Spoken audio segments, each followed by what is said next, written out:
All right, we're live. Price Discovery, we're back. Alex, Markle, Mike Matanga, myself, John Cottrone.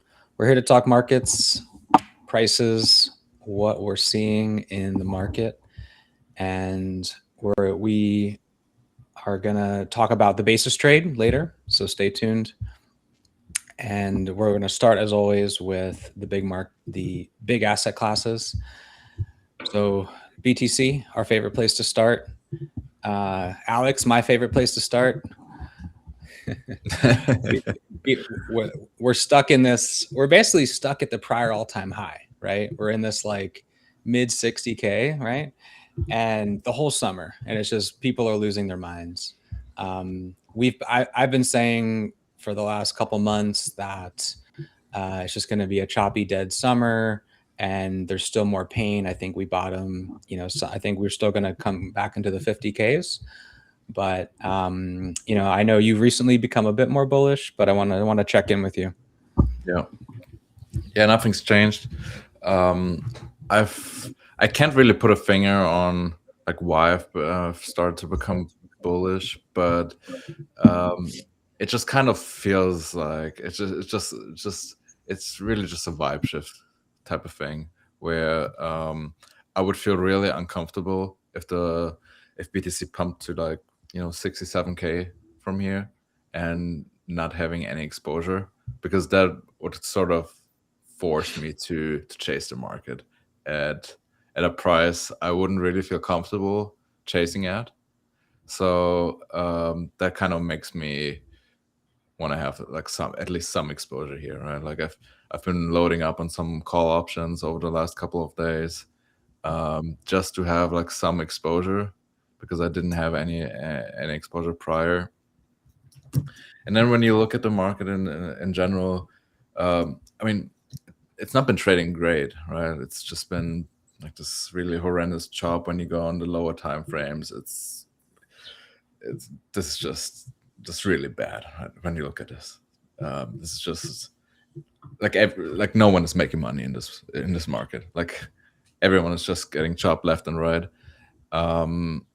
But you can kind of feel that there's no sellers left. I think that's become pretty clear just from like how price is trading, and you can sort of tell that we're starting to build like this intermediate support here around 62K, and if price manages to go up from here and break this 66K-ish level, I think then we're ready to go higher quite quickly. Today was the weekly open.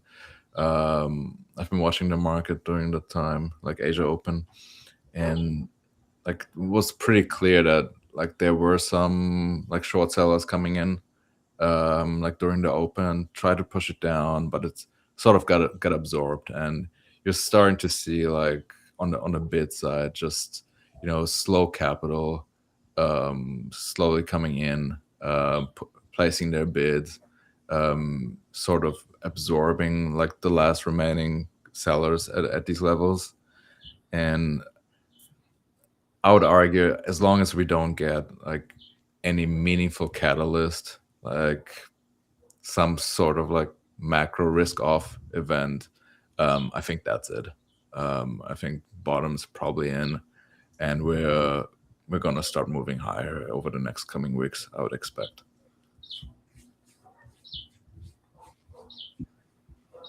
Mike, what are you saying? I think there is a lack of intention by sellers, or you're not sort of seeing very, very strong sellers. I think one thing we did have quite a lot of sort of like ETF outflows last week that seems to have been absorbed. It didn't really push BTC to sort of like break structure and lose. I think sort of like 62K was the level that we were monitoring on the low time frame to see whether we're going to break down and go down to 60s to the 58s. and sort of test the ultimate sort of like range low. So I think that's good. I think, when I was watching it as well, like sort of not Asia session, but yeah, I normally watch sort of US during Friday, and yeah, there has been like sort of slow selling during US session, but it has been sort of like absorbed and no sort of like strong follow through. I mean, also volumes to the downside are a little bit they're not aggressive. I think, yeah, Asia session this morning was pretty good as well. Like just how sort of while it absorbed the initial sell pressure, and then from there the volume sort of picked back up, and now we're sitting where we are. But I guess like, yeah, we'll see what happens. I do think like what to sort of like potentially look for as well is just the correlations. I think there is a little bit of a correlation with gold on BTC that I'm seeing as well. I'm not sure if that also sort of ties in with the sort of debasement trade, right? Where dollar weakening over time, and sort of like you're seeing a bit of allocation into commodities. Because yeah, I'm sure we'll touch on it later, but I think, yeah, gold had a really good it had like a good session like Friday. So I think that was pretty encouraging. And I think, yeah, if gold is sort of like strong or holding up, I tend to see sort of like BTC as well looking pretty decent. But yeah, I guess for now it's just sitting tight to see. I think if there is no sort of like the downside risk is not as pertinent, then it's safe to assume sort of like probably we are probably gonna drive upwards from here and not sort of downwards. I think really good takes. Personally, I agree between now and the end of the year. And I think that, like I said, fine to start buying in the low 60s, high 50s, to kind of just set it and forget it. But I think my mental model for this cycle is kind of 2018. I don't know if you guys remember, but so far it's been playing out very, very similarly to 2018. And, there's no like real fundamentals behind assets like Bitcoin and gold. And so these sort of cyclicality, seasonality, cycles rhyming, and just, the four-year cycle tied to the US presidential cycle kind of just reinforces this. And it's become a self-fulfilling prophecy. And so and then you look at where we are today, it's almost exactly mirrored that. And we've had a very low vol summer, very typical. And I just think we get a vol explosion. I think that I just think it's going to be to the downside. I think vol is going to spike, but I think we get a capitulation back into the 50s. Where it ends up, I don't know. And we're quibbling about 10% here. So it's not a huge difference, but I think we generally, over the next couple months, we have that final move down. I don't think 40s are on the table here, but I think we have that final move down. We get some scares, we get some apathy, and then we can start, making our way up. I think it'll coincide with potentially a scare in the stock market. It could be AI stocks. It could be rate hikes. It could be, some private credit default or something like that. Who knows? But it doesn't even matter. I think we'll just apply our narrative to whatever happens. And so I'm not quite a buyer here yet, but and yeah, I think gold, Bitcoin and gold have always moved together over the long term, but they take turns. So it is interesting that they in the shorter time frames they're moving together. And yeah, like our gold call is up, I don't know, 15-20%. Our XME call is up another 20%.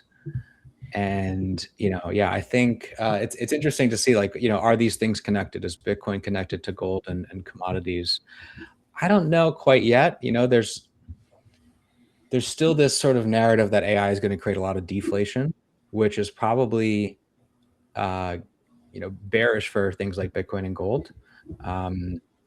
I think that that narrative will eventually fade, and people will realize that like certain things are going to get cheaper, but we're just going to be so much growth, and there's going to be so much more stuff we can do that inflation is just going to be with us for a lot longer, which will, I think, create that eventual bid for stuff like Bitcoin and push gold, beyond 5K up into eventually 10K by the end of the decade. XME here, I think that this is one of my favorite ways to play the AI trade. And there's a lot of talk of compute as an asset class, compute futures. Now we just saw there's a big kind of like NVIDIA financing these things as well. This to me is a way that not a lot of people are talking about anymore. And so I think that if you're having like an AI, if you're just like bullish on AI over like the medium to long term, then you have to own something like XME, which gives you exposure to all the input materials that go into chips, satellites, data centers, robots, everything. But yeah, so I think these things are kind of related. It's not exactly clear how right now. But yeah, that's my view on kind of Bitcoin and the assets around it. Yeah, we're kind of just, scratching our heads, and like it feels like the market has also just become so so short-term rotational, because like 1 week everyone is expecting like AI demand to just go through the roof again, and the next week there's another China model coming out, and then like everyone is shitting themselves, and like Nasdaq's gonna flush out. It's no one has any clue currently, it seems. Like one thing to note though on Bitcoin is, which kind of the market has sort of looked past, I think, is like where Stretch is trading. Kind of pulling it up. Like we're back to like 94 on Stretch, which is quite positive, I would argue. That means there's no more panic sellers on this thing. Sailor has shored up enough cash to start supporting price of it again. I think overall, like the developments out of the MicroStrategy camp have been like quite positive in the last couple of weeks. Like Sailor has clearly been able to like shore up a lot of cash. It seems like he's currently like doing around 500 million per week in just MSTR share sales. Then some BTC on top of that. I think maybe he shouldn't do the BTC for like the 100 million or whatever he's getting out of there like per week. But still, we're talking like 600-700 million per week that he's like shoring up in cash, which means he's give it like a couple of weeks and like he's seriously gonna be fine again, right? Like the situation is just like done. Like there's nothing to worry about anymore. I think the market hasn't really priced that yet.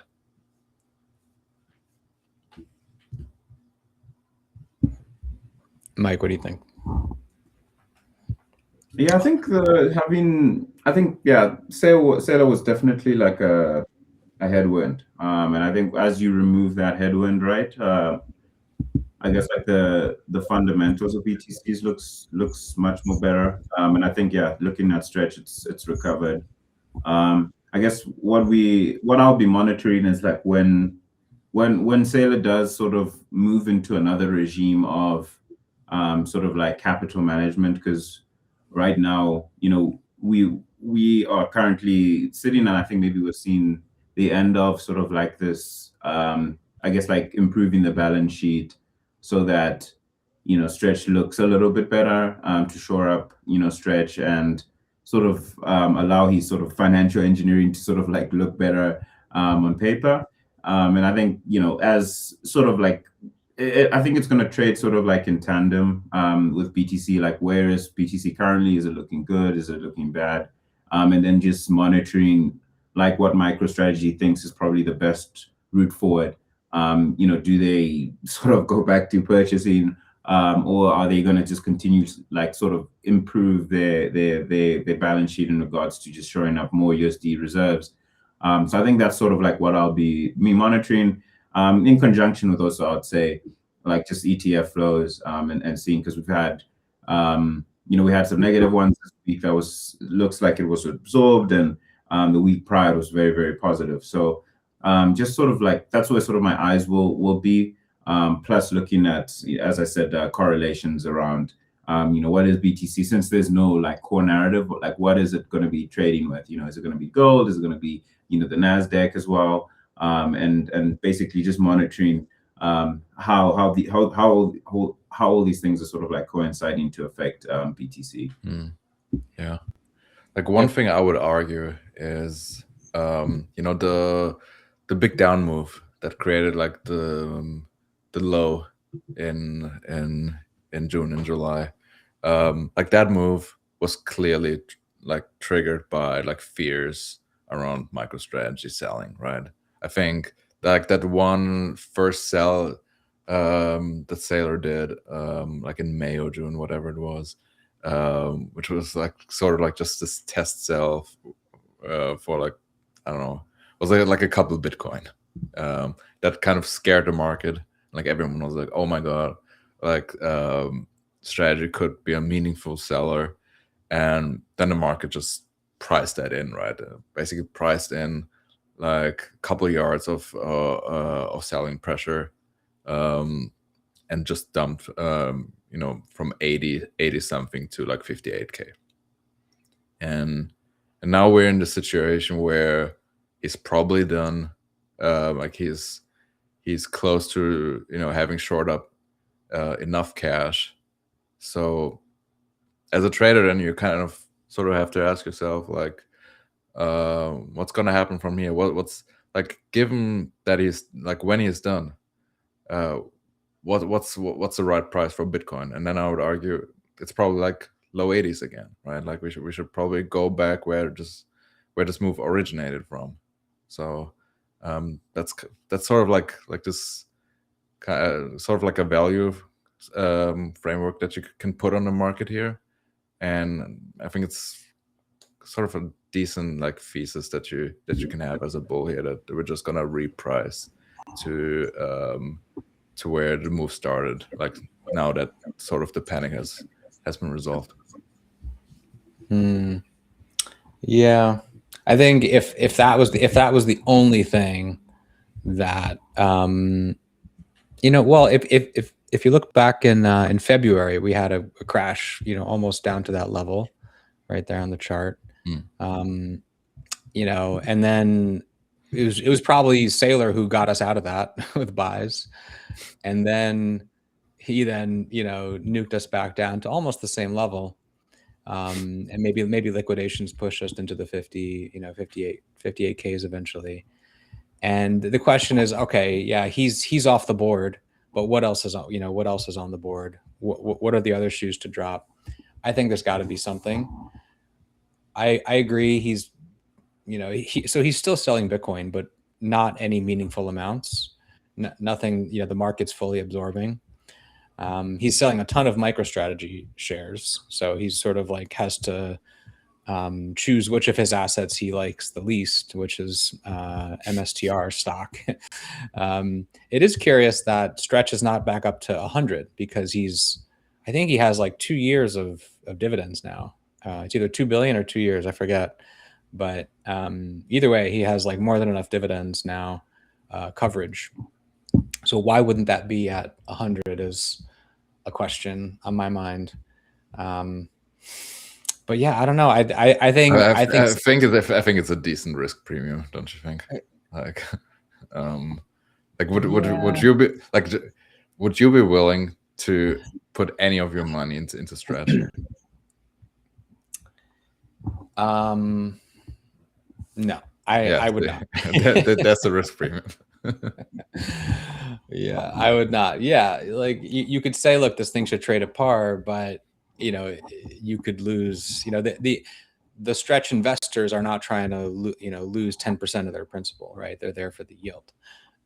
So yeah, I tend to agree. Okay, yeah. So I think we all kind of gave each of our color on where we think things are headed. I think there's another leg down. I think you guys are kind of in the we've bottomed camp, and I think we're gonna look back a year from now and be like, it never really mattered. Yeah.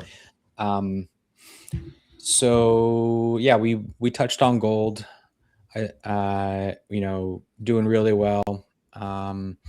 I think equities, we're going to get a little correction at some point, I think, between now and the end of the year, but I think you were going to correct, like wherever we correct to could easily be higher than where we are today.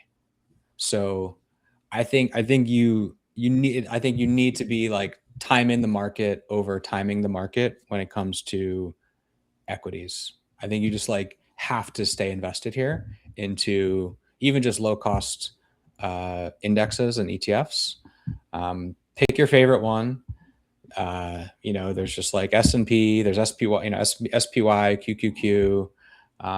Even like Tom Lee has granny shots. It's like an actively managed version of the S&P. Like whatever. Like Kathy Wood, it doesn't even matter. Pick your like kind of tech index. Yeah, that was a joke, but yeah.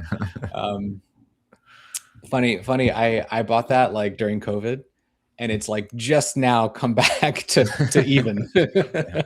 We've just broken after like everything. We've just broken because her stocks are different than today's. Like hers were like the money losing like stuff.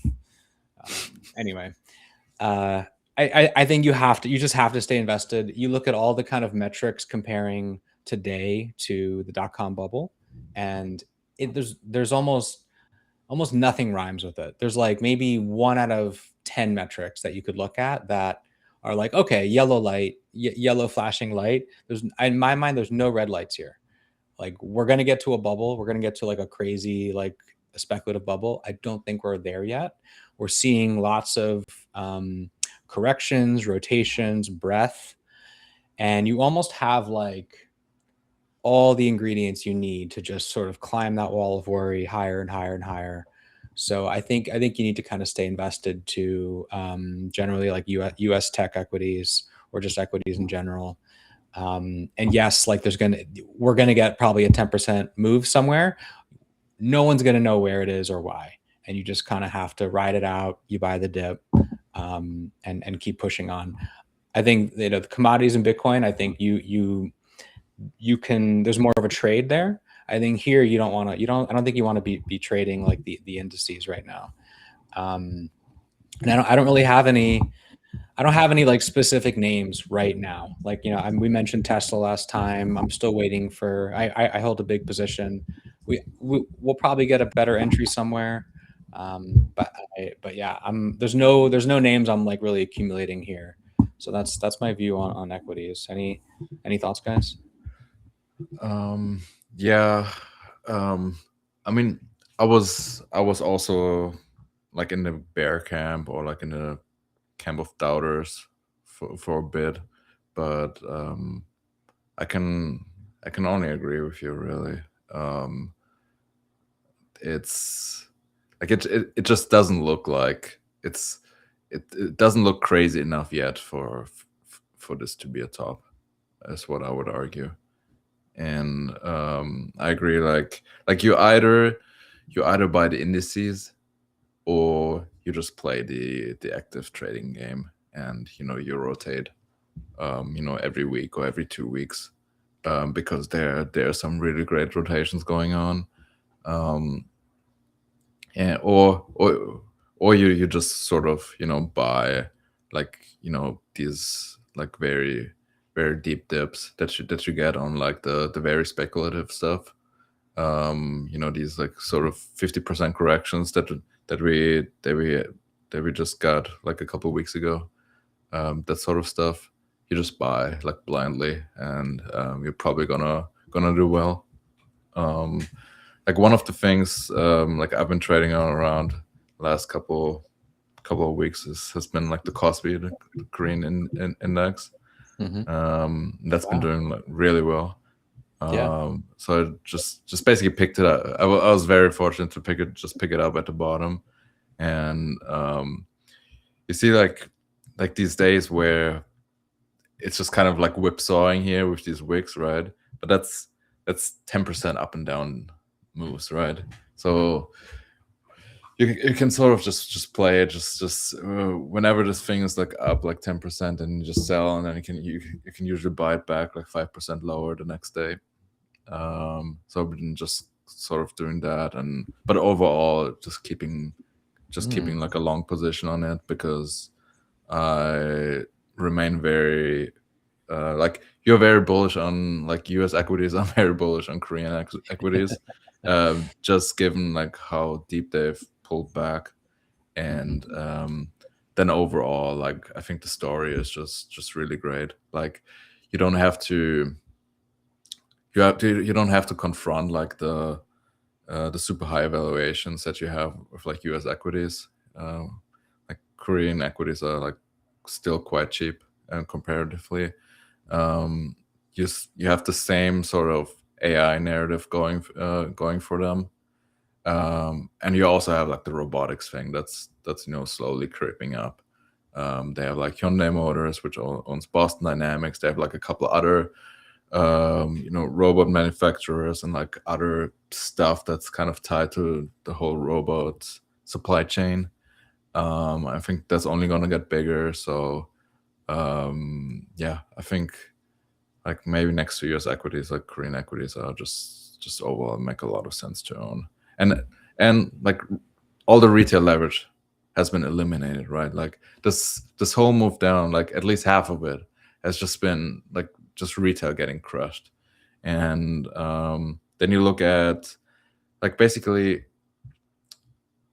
this whole top, right, has been just like foreigners selling. So in the Korean market, you can clearly always like they publish like data daily on like who's buying, who's selling, and like they have like 4 categories, I think, like foreigners, like foreign institutions, and then like domestic retail, domestic institutions, and so forth. And basically the foreign institutions have been selling kind of since May. So they've been just creating this top, and Korean retail has just been buying this fucking top, right? And now over the last 2 weeks, what Korean retail has been doing is just been selling like all the everything they bought much higher, like just getting liquidated on their fucking 2x leveraged Hynix ETFs. And meanwhile, like the foreigners, like the Wall Street hedge funds, basically, they've just started loading up again, and just been buying the last 2 weeks. So, and on top of that, you have like the what was it, the sovereign wealth fund of Singapore. Like they've just made like a big investment into Hynix, and sort of like the slow money is just coming in and buying the dip, and you're sort of also seeing it on the lower time frames, how the market is coming back. It feels just a lot more institutional. It's sort of the slow grind back, not this very aggressive price action up, which is just overall very constructive, I would say. So yeah, I'm feeling good about Korean equities here. Interesting. So what's your trade? What's your favorite trade here today? Like, would you just buy the KOSPI? Would you buy SK Hynix? Is there an options play? What's your favorite way? Just buy KOSPI. So I'm currently in KOSPI futures, and then when they are closed, since they're not trading 24/7 like your Nasdaq futures or something, I also have some EWY, which is like the MSCI Korea ETF. It's basically the same composition, but just so I can also have something that I can trade during US hours. and I'm just holding that. I think you already have enough volatility from just holding KOSPI. Since anyway, like Samsung and Hynix, they have such a big share of the KOSPI, so you know, the KOSPI is more or less gonna track it. But you know, here and there, like some of the, like you're gonna have some diversification benefits. Like sometimes when like Hynix is getting crushed, and like, you know, the KOSPI can still be flat thanks to diversification. So I think it makes sense to, you know, have the like 50 or 60 vol asset and not the 150 vol asset. I think so, and the options are quite expensive on KOSPI. So they're trading like 55 to 60 vol, like 1 month out. So what I'm doing is, like, whenever we kind of get like a big move up, then I'm just selling like 15 delta calls. So like sort of 8 to 10% away from the current market, like 1 week out. You collect like 1 to 1.5% premium on your position, and you know, all you give up is like upside like 10% away, like for 1 week. So happy with that. Just sort of lowering the entry even more. Yeah. So do you think this continues this V recovery here? Like we come back to, what is that, kind of like 1500? Yeah. I think this is the level here. So I think this is the one big resistance level that it needs to reclaim.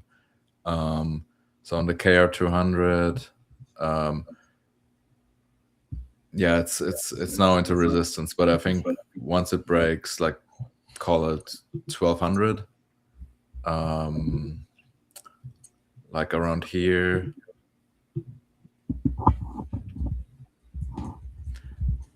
Hard to pinpoint like an exact level, but I think above 200, then you can actually argue that we might go back to the highs. Actually, I went into the trade.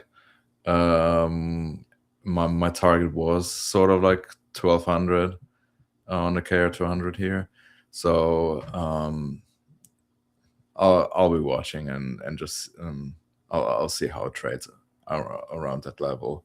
If it's you know, struggling and then kind of like starting to turn over, then might just get out. If it reclaims, then yeah, I'll probably try to hold it back to the highs. All right. All right. Well, there's a trade. So would you, if you didn't have any exposure right now, would you put that on now today and play it up to that level? Or would you wait? I would definitely get some exposure because it doesn't.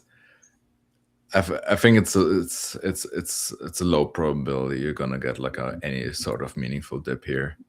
Yeah. I would probably put like half position on now, and yeah, hope maybe that you're gonna get a dip.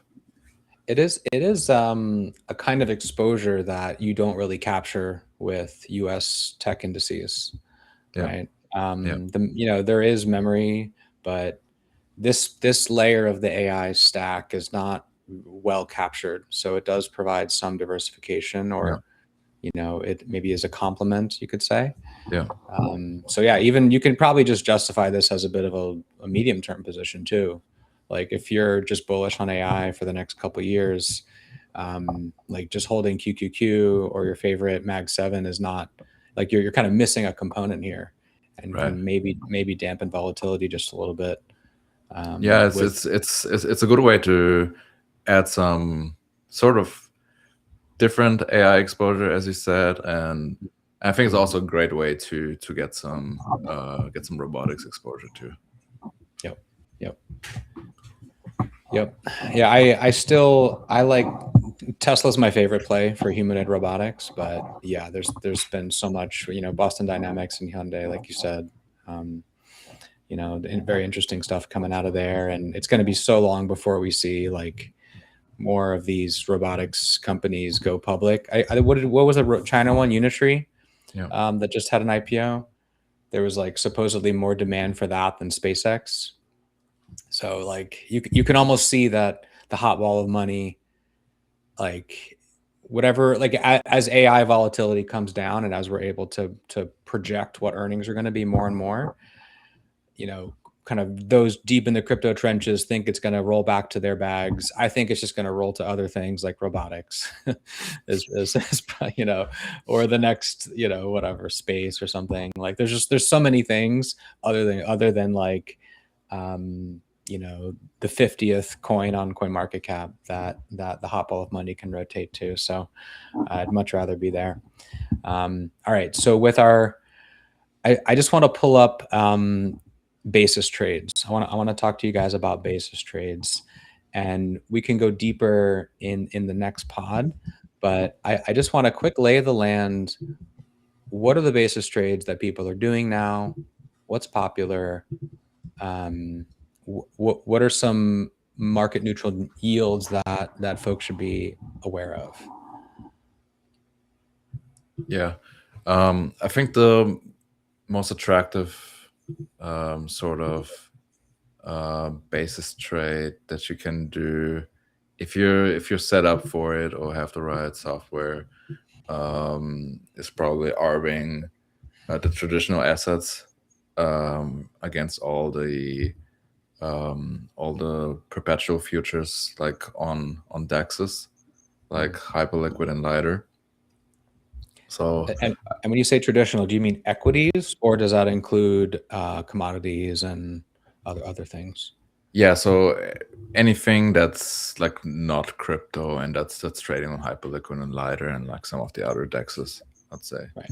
So like there's tokenized spot gold and silver, you know, and then there's futures. Yeah. So like, what's your universe?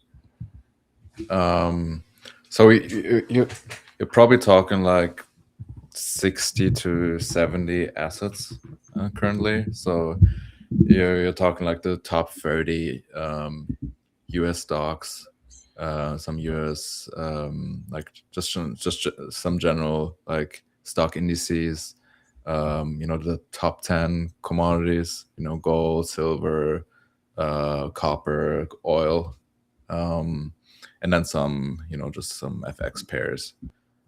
So overall, like I don't know the exact number, but it's somewhere between like 60 to 70 assets that you can do this trade on.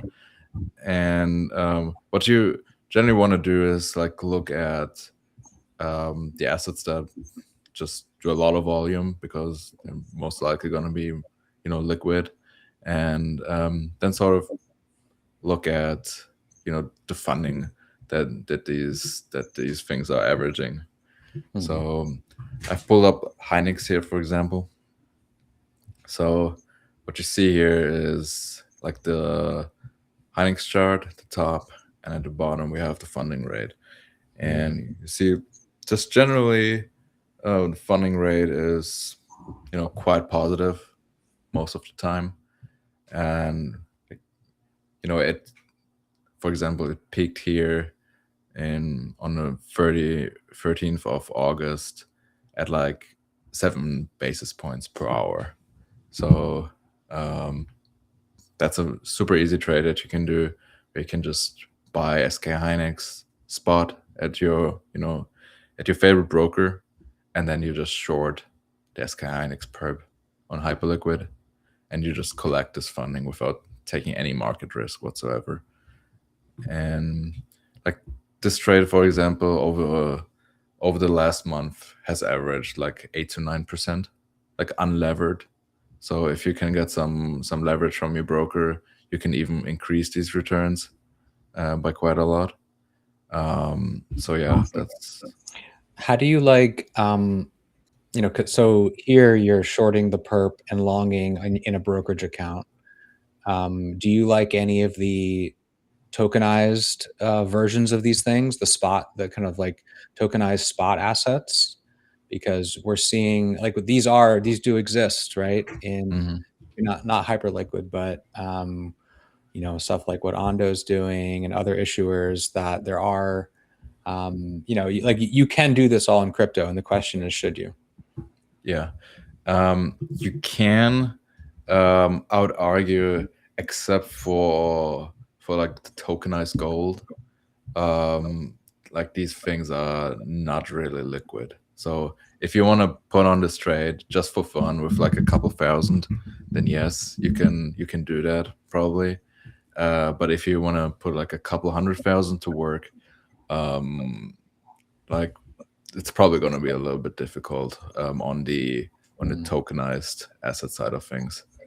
For everything but gold, you said. Yeah. Okay. And okay, yeah, good.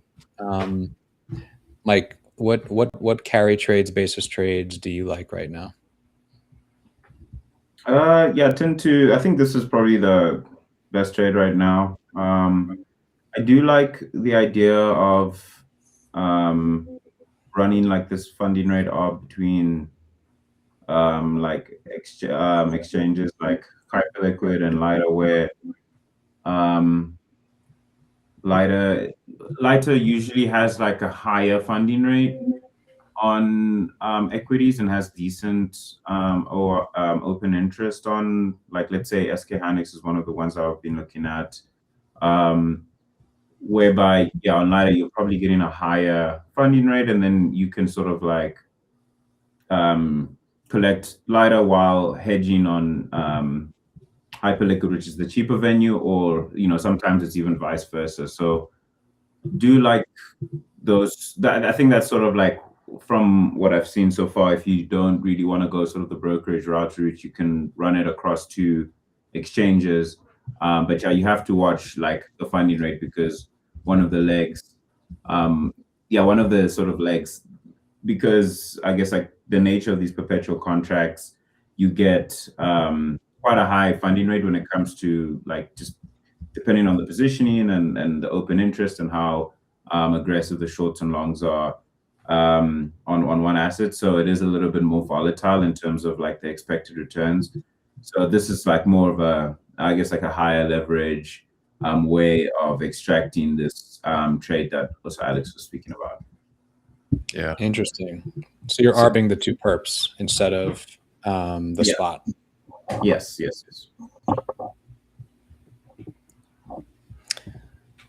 Good. All right. Yeah. Let's I like these. Let's definitely go into this in more detail on the next pod, because I think this is only going to get more popular, and as more as more spot assets come onto crypto, the stocks, etc., I think like these opportunities are only going to increase, and it's going to be, actually, and the OrderX tool here is a really good way to track it all and be aware as these opportunities come up in ways that aren't, usually you just look on Binance and, you look on Coinbase or whatever, and you can just arb these things. But I think people, traders are going to have to come up with new ways of tracking and discovering these new arbs. Well, good, guys. Any final thought to add before we wrap? I think we're good. Okay. All right, guys. This was another good one. Thank you all. Great topics, and I'll see you on the next one. Thanks. Cheers. See ya.